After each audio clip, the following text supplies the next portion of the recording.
Après un mois de longues négociations, Timothy Weah va enfin s'engager avec l'Olympique de Marseille sous la forme d'un prêt avec option d'achat. L'information a été publiée ce matin par Fabrizio Romano et confirmée dans la foulée par l'ensemble des journalistes assez fiables. RMC, l'équipe, l'international américain va enfin débarquer dans la cité phocéenne. On l'attendait depuis plusieurs semaines. Je suis aujourd'hui avec Kylian pour analyser la venue de Timothy Weah. J'espère que tu vas bien, Kylian. Ça va super, content que ce dossier se décante enfin, puisque j'avais longtemps insisté sur cette priorité qui était de prendre un latéral droit. Donc, très content de le voir arriver à l'Olympique de Marseille.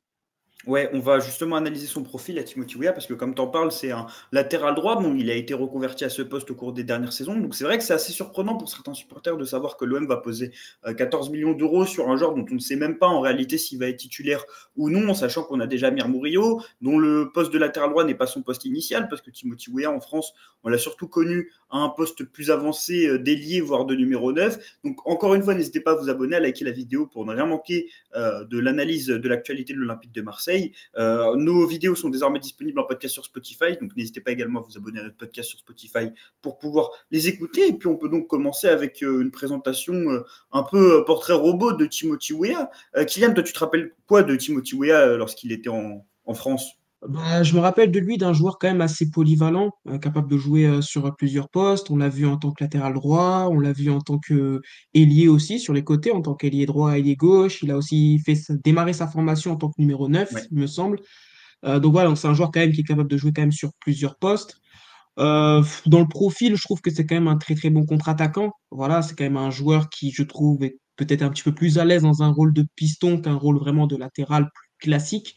Mais c'est un joueur, je trouve, qui a quand même beaucoup progressé dans son aspect défensif. J'avais un petit peu du mal quand il a été repositionné à ce poste-là parce que je trouvais que défensivement, il laissait quand même beaucoup d'espace et beaucoup de trous sur son côté. Là, je trouve quand même que ça fait, sur sa dernière saison, en tout cas avec la Juve, j'ai trouvé que défensivement, il avait quand même pas mal progressé et je trouve que c'est quand même intéressant dans la perspective pour l'OM où ce poste-là était quand même prioritaire puisque voilà, même si Amir Murillo a fait une très très bonne saison l'année dernière, il y fallait de la concurrence, sachant que Paul Lirola est sur le départ. Donc, et vu comment l'OM a insisté sur ce dossier, comme tu l'as bien précisé, Ariles, les négociations ont été très très longues. Donc, ça veut dire que l'OM le voulait absolument. Et donc, du coup, moi, je ne serais pas surpris de le voir, ouais, même quasiment titulaire, puisque l'OM a vraiment insisté pour le faire. Et dans l'idée, je trouve que le profil est plutôt cohérent, parce que je pense que si on part du principe que Facundo Medina jouera latéral gauche, Facundo Medina aura un rôle un petit peu plus défensif sur son côté gauche, et il fallait à droite un profil différent, un petit peu plus offensif pour créer un petit peu cet équilibre. Et je trouve que Timothy Weah coche parfaitement ces caractéristiques-là. Exactement, Timothy Weah qui était initialement un joueur offensif formé au Paris Saint-Germain.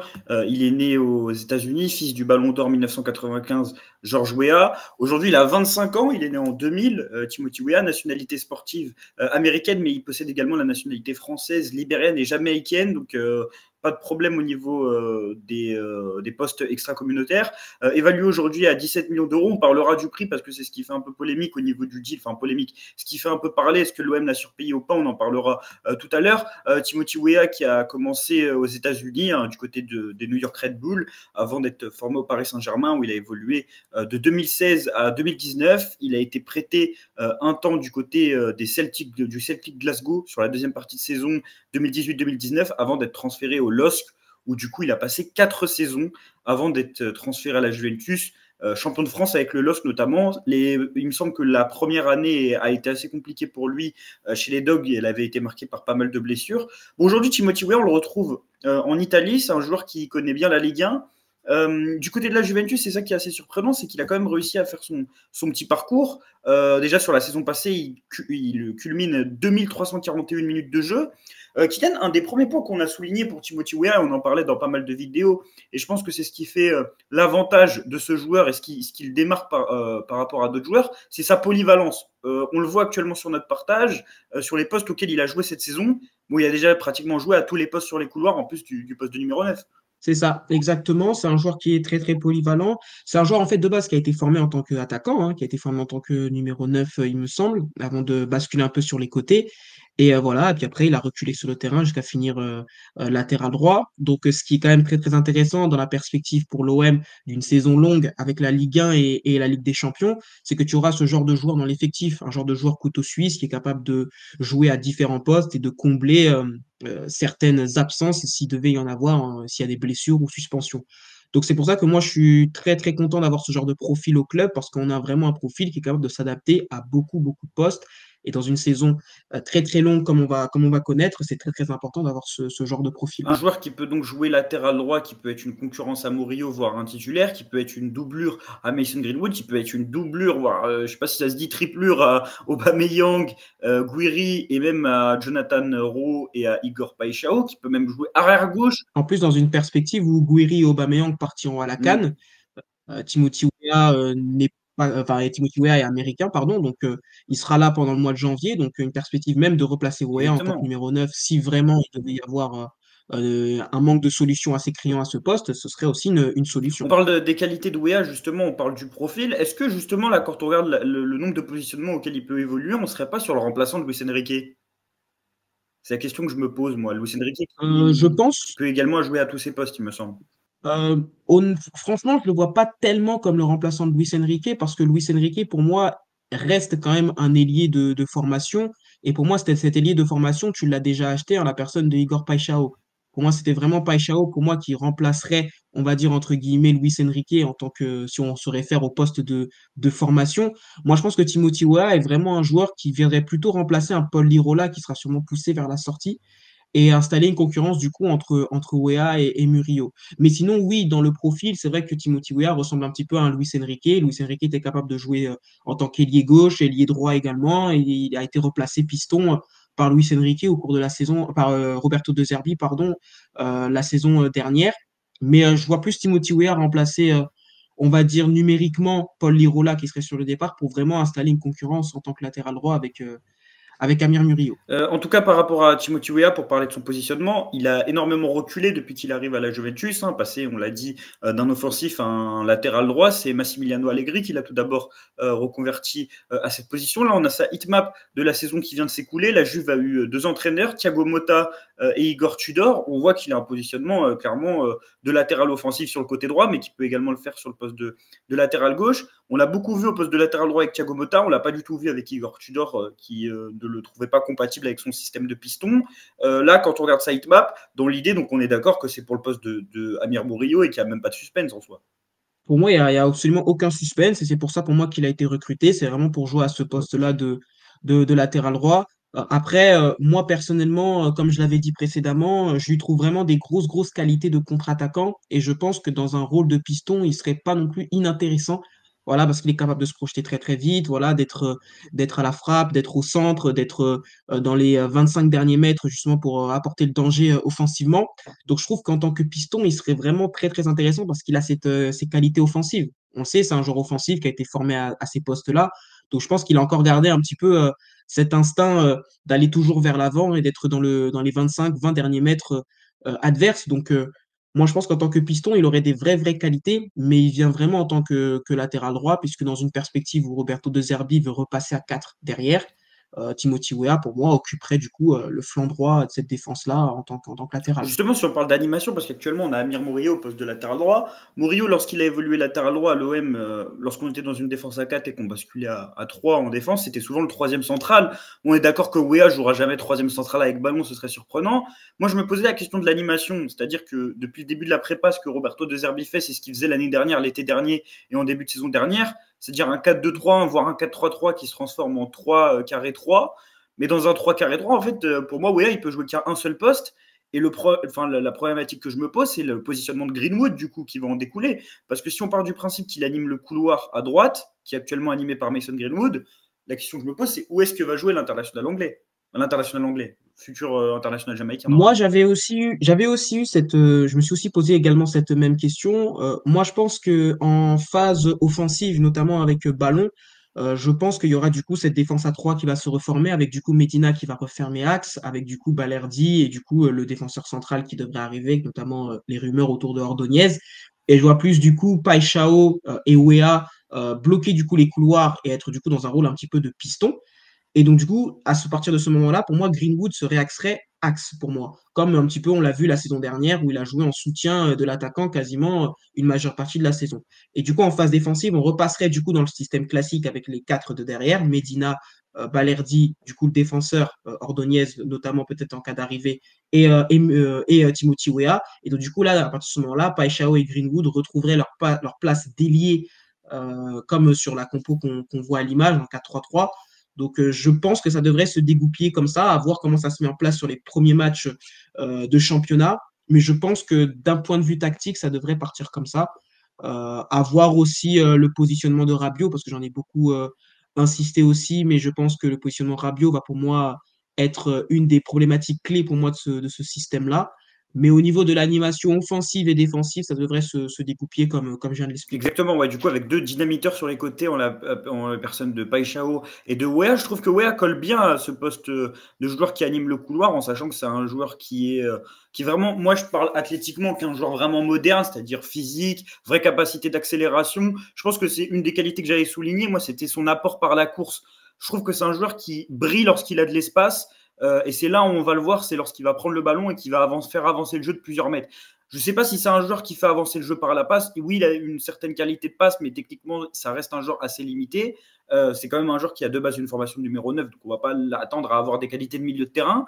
Mais vraiment, on est sur un joueur de couloir qui apporte énormément de dynamisme, qui a des vraies qualités physiques. Tu parlais, un joueur de transition, capacité à se projeter, capacité à prendre le couloir, à prendre de vitesse son vis-à-vis. Je le trouve assez bon à un contre un, et en ce sens, c'est pour ça que je trouve qu'il est capable d'animer le couloir. Là où pour Murillo, j'ai un peu plus de doutes dans le positionnement vraiment d'ailier, quoi. Enfin, avec ballon, d'ailier, où on peut appeler ça un piston si on parle de système hybride. Murillo, je le vois vraiment plus en troisième centrale qui fait beaucoup de dépassements de fonction. Donc c'est vrai qu'il y a ce côté, il colle au profil pour jouer sur l'aile. Il y a aussi ce côté, il offre une autre option qu'Amir Murillo, c'est-à-dire que tu ne prends pas un Amir Murillo bis, tu prends vraiment un joueur qui apporte quelque chose d'autre dans une autre configuration. Donc c'est vrai que le transfert de Timothy Weah, qui pouvait sembler initialement être une idée assez farfelue, dans le sens où il est en pleine reconversion au poste de latéral droit, fait quand même extrêmement sens. Aussi, si on doit parler de ses qualités et de ses axes de progression, moi je vais surtout parler de ses axes de progression au niveau défensif, parce que ça reste un ailier reconverti latéral. Quand tu sais que tu vas aligner Greenwood et Weah sur le même côté, est-ce que défensivement il ne va pas y avoir une alerte? Je trouve qu'il a quand même progressé défensivement en Italie. D'ailleurs, lorsqu'il est positionné ailier, tu sens que c'est un ailier qui a quand même des vraies qualités défensives. Latéral, bon, il faut encore qu'il progresse, parce que du coup, il se retrouve face à des ailiers. Je le trouve très agressif sans ballon, qui monte très rapidement sur le porteur. Très bon en 1 contre 1 défensivement, je le trouve assez bon. Surtout sur les joueurs qui viennent le provoquer en matière de dribble. D'ailleurs, c'est ce qui ressort aussi statistiquement. Donc en somme, Weah, c'est quand même assez intéressant. On a un joueur qui connaît la Ligue 1, qui a un profil moderne, qui n'a pas encore explosé. Justement, Roberto De Zerbi pourrait être l'entraîneur qui le ferait enfin exploser, qui peut aussi accepter la rotation, parce que c'est pas un joueur qui, même s'il vient pour 14 millions d'euros, va râler si on le met sur le banc. Et puis, il y a un autre côté, c'est la mentalité. Moi, j'ai eu que des bons retours de la part des supporters de la Juventus, comme quoi c'était vraiment un joueur exemplaire. Donc, je ne vais pas dire que c'est un transfert idéal, parce que pour moi, ce serait vraiment pas le premier joueur sur lequel je serais allé. Je ne sais pas si c'est ton cas également, Kylian. Moi, j'ai été surpris vraiment quand j'ai vu qu'on le pistait pour être latéral droit. Mais en voyant qu'il est en reconversion à ce poste depuis 2-3 ans, qu'il a fait quand même 2 saisons à la Juventus en jouant globalement à ce poste, je me dis qu'on part quand même sur quelque chose qui est plus ou moins fiable. Après, en soi, au niveau du joueur, je ne sais pas si c'est le premier joueur que j'aurais pisté pour venir occuper ce poste de latéral droit, mais en tout cas, je trouve que dans le profil, c'est pas déconnant et c'est pas à côté de la plaque de ce que fait la direction, parce que dans une perspective où Medina devrait jouer vraiment en tant que latéral gauche, pour moi, il fallait vraiment, en tant que latéral droit, un joueur qui n'a pas du tout le même profil que lui, histoire de créer vraiment un équilibre. Medina est vraiment un joueur beaucoup plus défensif qu'offensif, alors que Weah est un joueur vraiment beaucoup plus offensif que défensif. Et pour histoire de créer cet équilibre, c'est quand même beaucoup plus intéressant. Parce que moi, ce que j'ai trouvé assez dommage la saison dernière, c'est que on a beaucoup joué dans un rôle avec Garcia, latéral gauche, et Murillo, latéral droit. Et je trouve que c'est deux profils qui se ressemblent assez énormément. Ça reste quand même deux latérales vraiment classiques de métier qui sont très très bons défensivement, mais qui offensivement ne sont pas quand même d'un très très haut niveau et ont du mal notamment à élever leur niveau de jeu offensivement, notamment au niveau des centres, au niveau de la dernière passe, tout ça. Et je trouve qu'un joueur comme Timothy Weah pourrait t'apporter ça, justement. Il pourrait t'apporter un surnombre offensif, pourrait t'apporter une solution offensive de plus. Et ça serait, je trouve, intéressant de mettre Timothy Weah à cette place-là. Je sais pas si c'est le premier joueur que j'aurais pisté, mais je trouve que dans le profil, il se rapproche totalement de ce que je voulais par rapport à ce qu'on a déjà dans l'effectif. Donc, je trouve que l'idée est globalement intéressante et on le voit à travers ses stats l'année dernière. Il a quand même de très très bonnes stats. La saison dernière avec la Juve, il a fait plutôt une belle saison. Et quand on regarde ses références en carrière par rapport à celle de Murillo, je trouve quand même que c'est quand même un ton dessus. On a quand même un joueur quand même qui est champion de France, un joueur quand même qui a joué quand même des matchs de Ligue des Champions, un joueur qui est quand même international américain et qui va sûrement venir à l'OM dans une perspective de vraiment gagner sa place pour la prochaine Coupe du Monde qui aura justement lieu aux États-Unis. Donc il y a plein d'aspects qui fait que cette idée de recrutement est pour moi plutôt une bonne idée. Donc Timothy Weah est un latéral plutôt polyvalent qui va apporter offensivement, comme tu l'as dit, on l'a vu avec ses statistiques F-bref, il se démarquait surtout sur le plan offensif. Au niveau des contributions statistiques, des courses progressives, donc c'est un profil qu'on n'avait pas au poste de latéral droit du côté de l'Olympique de Marseille. On a parlé de sa polyvalence, du fait qu'il pouvait remplacer Greenwood, il peut également apporter au poste de numéro 9, il a joué à ce poste à la Juventus. D'ailleurs, c'est assez drôle parce qu'il y a des matchs où il commençait latéral droit, où il finissait numéro 9. C'est son poste initial d'ailleurs, ce qui fait qu'il a quand même une certaine qualité de finition. Dans la surface, quand même, c'est un joueur qui est assez clinique parce que voilà, quand il est lancé, il a l'habitude de jouer à ce poste-là. Est-ce que tu penses que c'est une signature aussi qui va permettre de faire comprendre à certains joueurs qui vont devoir partir? On peut penser au poste de numéro 9, il y a Aubameyang qui vient d'arriver, il y a Robinho Vaz qui est intéressant. Bon, Neil Maupay, on imagine qu'avec une autre solution comme Weah, ça va être compliqué de le conserver. Enfin, pour lui de rester en tout cas. Moi, je pense que oui. Je pense que pour Neil Maupay, ça sera quand même relativement mauvais, surtout qu'en plus que sa préparation, on va pas se mentir, a pas été excellente. Donc, je pense que vraiment qu'il est clairement poussé vers la sortie. Et honnêtement, je pense que ce serait pas non plus déconnant de le faire partir parce que voilà, tu as quand même pris Aubameyang, tu as Guiri qui est ton titulaire, tu as Robinho Vaz qui est à développer. Et de mon point de vue personnel, je préfère qu'on fasse développer un Robinho Vaz plutôt qu'on s'entête à faire jouer un Neil Maupay. Donc, ouais, je pense que Neil Maupay pour moi sera clairement poussé vers la sortie. Et je pense que la direction est vraiment plutôt concentrée, je pense, à d'abord finaliser le latéral, voire le défenseur central axe gauche, en tout cas renforcer l'axe gauche de la défense avant de s'atteler au départ, parce qu'il y a quand même pas mal de joueurs à faire sortir. Pour moi, un Lirola doit être sorti, un Mopé doit être sorti. Au milieu de terrain, est-ce qu'on rajouterait pas un milieu de terrain supplémentaire à voir? Ouais. Est-ce qu'on garde Amin Harit? Je ne sais pas. Moi, personnellement, je ne serais pas contre le garder, mais honnêtement, je ne serais pas contre non plus le voir partir. Donc, il y a quand même des joueurs quand même qu'on doit faire sortir. Cornelius aussi derrière, parce que si tu recrutes un défenseur central axe gauche, pour moi, un Derek Cornelius n'aurait plus grand intérêt à rester, surtout que tu as fait venir CJ Game Riley en fin de contrat. Donc, je pense vraiment qu'il va falloir vraiment d'abord se concentrer à recruter et à renforcer l'axe gauche de la défense avant de pourquoi pas regarder les différents joueurs qu'il y a à sortir dans cet effectif. On parlait d'Amir Murillo, il y a une autre solution au poste de latéral droit en plus de Weah et Murillo qui a été utilisée sur pas mal de matchs de prépa, c'est Egan Riley. Et encore une fois, dans la logique de construction d'effectifs, on a vraiment des profils très différents. Tu as ton défenseur central qui va vraiment venir comme un vrai central si tu mets Egan Riley. Tu as Murillo qui va aussi venir faire le central, mais plus central excentré, avec la capacité de faire du dépassement de fonction, de gratter des mètres par la progression, par la passe, par la créativité. Et puis Timothy Weah en tant que vraiment piston ailier. Weah, d'ailleurs, un point à souligner, parce qu'on n'a pas parlé des points négatifs en globalité, et je trouve qu'il est vraiment droitier exclusif de ce que je vois de lui. J'ai vraiment l'impression qu'il utilise que son pied droit, même si sur certaines actions, il peut finir pied gauche, mais dans les conduites de balles, dans les contrôles, j'ai vraiment l'impression d'être sur un droitier exclusif. Également, la qualité de centre, il s'est centré, hein, bien évidemment, mais quand même, on n'est pas sur la qualité de centre d'un Murillo, dont on a vu le centre magnifique hier pour Mason Greenwood. Donc voilà, il y a quelques défauts à souligner. J'ai dit un peu limité techniquement. Pour moi, il n'a pas cette capacité à jouer dans l'axe.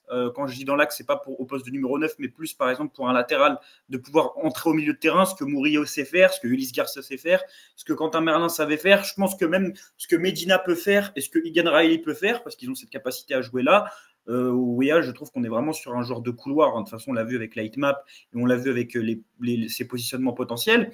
Justement, j'ai parlé d'Amir Murillo. Venons-en à la concurrence. Voilà, le transfert de Weah, je vais juste rappeler les détails parce qu'ils sont quand même assez importants. Prêt payant de 1 million d'euros, obligation d'achat de 14 millions d'euros, bonus de 3 millions d'euros, clause de revente pour ce prêt. Ça a un transfert qui est quand même assez élevé pour un joueur qui ne viendrait qu'en rotation. Donc la question que je vais te poser, Kylian, elle est assez simple. Est-ce que Weah sera plus qu'un joueur de rotation à l'Olympique de Marseille, selon toi? Moi, je pense que ce sera plus qu'un joueur de rotation. Comme je l'avais expliqué précédemment, moi, je trouve que c'est un joueur qui, au niveau de l'expérience, au niveau même des références en carrière, pour moi, a une fiche beaucoup plus étoffée que celle que d'Amir Murillo. Et comme j'avais précédemment expliqué, je trouve quand même que si l'OM ne voulait pas en faire vraiment un titulaire, les négociations n'auraient pas duré comme elles ont duré durant quasiment tout l'été. Donc, si vraiment l'OM ne le considérait vraiment pas comme un joueur important de son système, en tout cas que De Zerbi ne le considérait pas comme un joueur important de son système, je pense que l'OM aurait vite abandonné les négociations quand on a vu la fermeté, notamment dans les négos de Comoli. Donc, moi, je le vois vraiment démarrer en tant que titulaire parce que, comme je l'ai dit, Amir Murillo, j'ai été très, très content de sa saison dernière et j'ai été le premier à dire que c'est un joueur vraiment qui m'a beaucoup, beaucoup plu. Mais dans une configuration, on joue Ligue 1 plus Ligue des Champions. J'ai un peu peur que Amir Murillo soit un petit peu trop léger, puisque on l'a vu notamment la saison dernière sur certains gros matchs, notamment contre le Paris Saint-Germain ou même contre Monaco. On a vu quand même que Murillo a été quand même pas mal de fois mis en difficulté. Et dans la perspective où on devrait jouer en Ligue des Champions, ce genre d'équipe, ça peut se poser, on peut se poser des questions par rapport à ce que moi, Amir Murillo, ce sera vraiment suffisant à ce poste-là. Donc moi, je trouve qu'un Timothy Weah, comme j'ai dit, qui a quand même des références, voilà, qui est champion de France avec Lille, qui a quand même fait pas mal de matchs de Ligue des Champions avec la Juve et avec le LOSC également, pour moi, partirait vraiment avec une petite longueur d'avance sur Amir Murillo. Mais en tout cas, je trouve ça intéressant, cette concurrence entre les deux, parce que Murillo est pas un joueur qui va se laisser faire et c'est un joueur qui va vraiment essayer de tout donner pour gagner sa place. Mais dans mon esprit, je pars du principe que Weah part avec une longueur d'avance sur lui. Ouais, j'ai mis un 11 potentiel de l'OM la saison prochaine, justement, on l'avait déjà tout à l'heure, mais là je peux bouger les joueurs. Donc j'ai mis Timothy Weah latéral droit. Imaginons que Ordonez Sins, qui est apparemment en bonne voie selon les médias équatoriens, même si on n'a plus trop de nouvelles depuis quelques jours, si on part dans cette optique avec une défense Medina, Ordonez, Balerdi, on peut imaginer un Egan Riley également dans la rotation.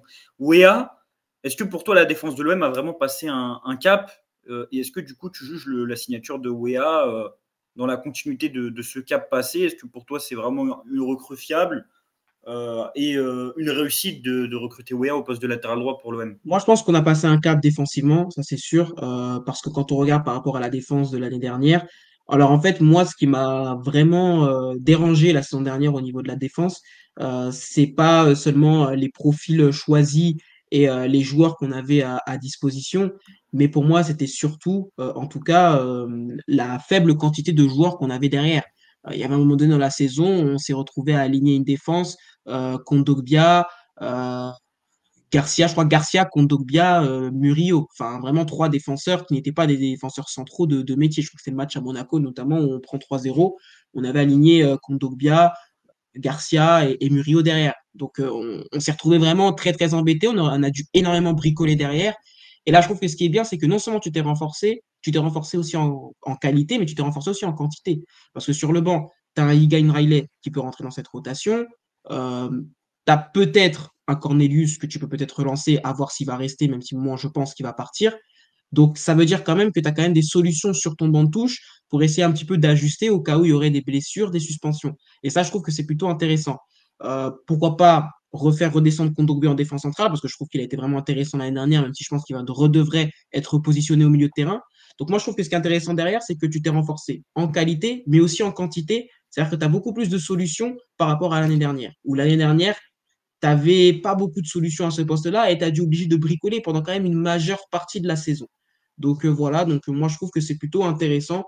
Oui, Bah, après, est-ce qu'on ouais. passe un cap défensivement? Je sais pas, ça dépendra des matchs. On verra ce qui se passera au niveau des matchs.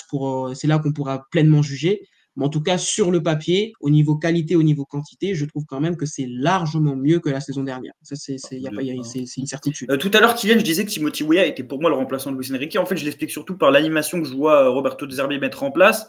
C'est-à-dire, comme je l'ai dit, un 4-3-3 ou un 4-2-3-1 qui se transforme du coup en 3-3, ce qui est le cas actuellement. Sauf que actuellement, dans l'animation, Greenwood est lié, enfin, est à la place de Weah. Je vais juste bouger Weah. Et c'est le latéral gauche Ulysse Garcia qui est à la place de Rabiot. Et moi, je pense que cette animation collerait beaucoup plus aux qualités des joueurs dont on dispose, déjà parce qu'elle permettrait à Rabiot d'être demi-espace gauche, ce qui n'est pas le cas actuellement où il est demi-espace droit. Le seul point négatif que je vois à cette animation, c'est que Mason Greenwood, du coup, reviendrait dans l'axe, ce ne serait pas sur le côté. Or, depuis le début de la prépa, il brille surtout sur le côté. Mais c'est vraiment ce que je vois. Après, il y a peut-être des possibilités de permutation entre Weah et Greenwood. Est-ce que Weah peut occuper le demi-espace? S'il est dans un rôle où il se projette, je ne vois pas en quoi ce serait dérangeant. Dans tous les cas, à chaque poste du milieu de terrain, moi, je vois des joueurs capables comment dire, d'interchanger, que ce soit même Païcha ou Weah. Hier, on a vu Rowe et Greenwood énormément interchanger au niveau des ailes. On pourrait même voir Guiri passer en 9,5 et Greenwood en 9. Je trouve qu'on a vraiment, avec ce 11 de départ, une équipe qui a un sacré upgrade. Tu parlais de la défense, mais sincèrement, passer de Cornelius, Kondogbia à Medina, je l'ai dit hier dans le débrief, mais pour moi, c'est exceptionnel. Ordonez, ce sera un upgrade pour moi par rapport à ce qu'on a eu également en défense quand on parle de Cornelius, Kondogbia, etc. En sachant que Murillo peut toujours jouer à ces postes-là. Balerdi, sans parler d'Egan Riley. Et vraiment, là, quand je regarde le 11 de départ, je ne veux pas m'enflammer parce que pour moi, il n'y a pas raison non plus de s'enflammer, mais je trouve ça vraiment solide comparé à la saison passée. Je ne parle même pas des 11 de l'OM, des 15 derniers 11 de l'OM, mais juste constater la progression par rapport à la saison passée. Et je trouve là vraiment, avec le recrutement de Weah, De Zerbi a le matériel pour mettre en place son style de jeu. Et je pense que là, c'est vraiment l'enseignement que je tire de ce mercato pour l'instant, c'est que De Zerbi n'aura pas d'excuses l'année prochaine. Quand je dis pas d'excuses, c'est pas pour lui mettre une pression, mais c'est-à-dire que l'année dernière, on a accepté beaucoup de choses du fait qu'il n'avait pas assez de matériel. Quand tu passes une moitié de saison avec Lilian Brassier, bon, on peut comprendre du fait que tu peux prendre certaines défaites, que tu perds certains matchs. Là, je trouve que c'est un 11 qui est fort, qui est collectivement peut être très fort, qui est intrinsèquement là, je regarde le 11, je me demande qui est le maillon faible. L'année dernière, je demandais pas qui était le maillon faible, je demandais combien il y en avait, parce qu'il y avait, il y avait Cornelius, il y avait même Kondogbia qui pouvait être en dedans. Là, vraiment, je sais pas ce que tu en penses, mais c'est solide, sincèrement. Ouais, c'est solide, c'est très solide et surtout ce qui est très très intéressant, c'est notamment au niveau des profils qui ont été choisis. Je trouve vraiment que c'est des profils qui, dans l'animation que veut mettre en place De Zerbi, je trouve que c'est quand même très très intéressant. On a un Paixão, par exemple, qui pour moi peut très très bien aussi s'acclimater comme on le voit sur cette compo dans un poste de piston gauche, puisque on sait qu'il n'est pas avare d'efforts, qu'il court énormément. Donc c'est un rôle de piston pour moi qui peut totalement lui aller comme un gant. Un Timothy Weah, comme j'ai dit, pour moi, qui a des vraies qualités de contre-attaquant. Et on a des joueurs comme Greenwood ou Rabiot qui sont aussi interchangeables, qui peuvent également se réaxer pour notamment apporter du soutien à Guiri. Et on a une défense beaucoup plus solide que l'année dernière, parce que l'année dernière, ce qui nous a vraiment fait défaut, c'est que à chaque transition offensive, on était absolument sous l'eau. Enfin, on avait vraiment une défense qui n'arrivait absolument pas à gérer la profondeur et à gérer les transitions. Là, avec cette défense-là, je trouve honnêtement que on a une défense qui serait plus à même à gérer les transitions. Surtout qu'on a des joueurs qui sont forts dans les duels. Medina, c'est fort dans les duels. Balerdi, c'est fort dans les duels. Donc, il y a une implication défensive. Dans les duels aussi. Donc voilà, donc moi je trouve honnêtement que c'est vraiment quelque chose de très, très intéressant. Pour moi, on a vraiment progressé dans quasiment tous les aspects du jeu. Et surtout, ce qui est intéressant, c'est que, comme je le répète souvent, mais tu as gardé quand même ta colonne vertébrale qui a fait quand même ta force la saison dernière. Rulli est resté, Højbjerg est resté, Rabiot est resté, Greenwood est resté, Guiri est resté. Tu as gardé ta colonne vertébrale et là, tu as vraiment renforcé là les points faibles, là où il y avait vraiment des points faibles et des carences l'année dernière. Donc pour moi, on a vraiment un 11 vraiment, vraiment compétitif. Et quand on regarde ce qui se fait ailleurs en Ligue 1, sincèrement, à part peut-être Paris et à la limite Monaco, je trouve vraiment qu'on est vraiment au-dessus du reste de la concurrence. Donc maintenant, ce sera à démontrer sur le terrain, mais en tout cas, c'est plutôt prometteur. Du coup, Kylian, on a analysé le profil de Timothy Weah. On en a parlé, un latéral polyvalent, 25 ans, bientôt dans la fleur de l'âge, qui va pouvoir évoluer peut-être dans un rôle d'ailier avec ballon, qui va apporter offensivement. Quelles sont tes attentes pour conclure cette vidéo autour de la saison qui va arriver pour Timothy Weah? Moi, j'ai des attentes, on va dire, vraiment élevées pour Timothy Weah. Moi, je m'attends vraiment à ce qu'il s'impose en tant que titulaire à ce poste-là de latéral droit, surtout qu'en plus, on est dans une année individuellement très importante pour lui avec cette année de Coupe du Monde à la maison. Je m'attends aussi à ce qu'il soit beaucoup plus performant que Amir Murillo, parce que comme j'ai dit, pour moi, je trouve en tout cas que c'est un joueur pour moi qui est sensiblement supérieur à Amir Murillo et qui a quand même beaucoup plus d'expérience que lui. Donc j'attends vraiment à ce qu'il nous apporte cette expérience qu'il a engrangée à la Juve et qu'il a engrangée également à Lille. Je m'attends à ce qu'il soit décisif aussi, que ce soit par le but ou par la passe. Comme j'ai dit, il a des qualités de contre-attaquant et des qualités offensives pour moi qui sont supérieures à celles d'Amir Murillo. Mais là où j'ai vraiment des attentes pour lui, c'est notamment dans son aspect défensif, voir comment il sera dans le 1 contre 1, voilà, qu'il soit rarement pris à défaut. Parce que pour moi, ce qui sera vraiment très, très important, parce que vu les adversaires qu'on va affronter, il y aura sûrement des ailiers qui seront de très, très haut niveau. Donc, il faut vraiment que défensivement, ils soient vraiment au rendez-vous. Donc voilà, donc j'ai des attentes globalement élevées pour Timothy Weah. Pour moi, il doit vraiment s'imposer en tant que titulaire à ce poste de latéral droit. Et pourquoi pas même dépanner aussi à un poste offensif s'il faut dépanner en cas de blessure ou de suspension. Moi, je suis assez surpris, hein, comme je l'ai dit initialement, à ce qu'on soit allé sur ce joueur, mais pas surpris négativement. C'est juste c'est une surprise quand j'avais vu qu'il était associé à Sacha Boey, parce que Sacha Boey est un latéral droit de métier, lui c'est un latéral droit reconverti. Nonobstant, je trouve que c'est vraiment une idée qui est assez originale d'aller chercher Weah parce qu'il joue latéral droit depuis 2-3 saisons. Parce qu'en fait, je pense qu'il ne faut pas résumer en termes de défense à 4 ou de 4-2-3-1, mais plus d'animation. Et je trouve que dans l'animation, justement, son profil fait extrêmement sens pour jouer pour jouer sur l'aile et pour avoir un Greenwood qui retrouve sa position axiale, aussi pour avoir des permutations. Je pense que c'est un joueur qui va apporter en termes de contribution offensive, qui va devoir également progresser défensivement. Et puis je pense que c'est un joueur qui attend juste un entraîneur pour le faire exploser. Il en a eu pas mal ces dernières saisons. On a dit Allegri, Tudor, Thiago Motta. Thiago Motta, ça n'a pas duré longtemps et pourtant il était très apprécié de l'entraîneur italien. À Lille, ça a pas mal bougé. Je trouve que certes, Timothy Weah, c'est un joueur qui a un plafond de verre, on l'a dit, limité techniquement, mais je pense que De Zerbi peut le faire progresser. Quand je vois ce qu'il a fait avec Luis Enrique, ce qu'il a fait avec Amir Murillo, un joueur qui semble avoir une bonne mentalité de ce que j'en entends, qui est très fiable de ce point de vue-là, qui est international américain, qui a quand même des qualités, hein, ça reste un joueur qui a des qualités, Timothy Weah. Je pense qu'on peut en faire quelque chose. Et quand je vois que Nottingham Forest était déjà prêt à poser 14 millions d'euros après une saison moyenne, on va dire, à la Juventus, j'imagine pas après une bonne saison à l'OM. Et je pense qu'on peut refaire le même coup que Luis Enrique. Alors certes, il est un peu plus âgé, mais je pense que la cote de Weah, elle attend juste de décoller. Quand tu vois que déjà, lorsqu'il était au PSG, Luis Campos est allé le chercher à Lille, que la Juventus est allé le chercher après son passage à Lille, c'est que ça reste quand même un joueur qui est dans les radars des clubs européens. Donc vraiment, j'attends d'être surpris pour Timothy Weah. Je vais prendre les paris, mais je pense qu'il va réussir à l'OM. Je ne sais pas pourquoi. Que ce soit en termes de mentalité, en termes de profil, je ne sais pas pourquoi, mais je trouve que ça va rapidement matcher avec l'OM. Et même, il semble avoir une détermination à jouer à l'OM. On l'a vu au fil des négociations. C'est aussi ça qui a permis le transfert. Donc j'attends énormément de Weah, aussi à souligner qu'il va retrouver un copain dans les vestiaires avec Angel Gomez, qui permettrait également son acclimatation, lui qui a déjà joué au LOSC en Ligue 1. Je te remercie énormément, Kylian. N'hésitez pas à vous abonner à notre chaîne, à liker la vidéo pour ne pas manquer les prochaines vidéos. Il y aura dans la zone normalement ce lundi, s'il n'est pas publié un peu plus tard. Il y aura également d'autres vidéos d'analyse dans la semaine. Si vous nous écoutez en podcast, encore une fois, abonnez-vous à nous sur Spotify, suivez-nous sur l'ensemble de nos réseaux sociaux. On se dit à la prochaine sur Massilia Zone et allez l'OM!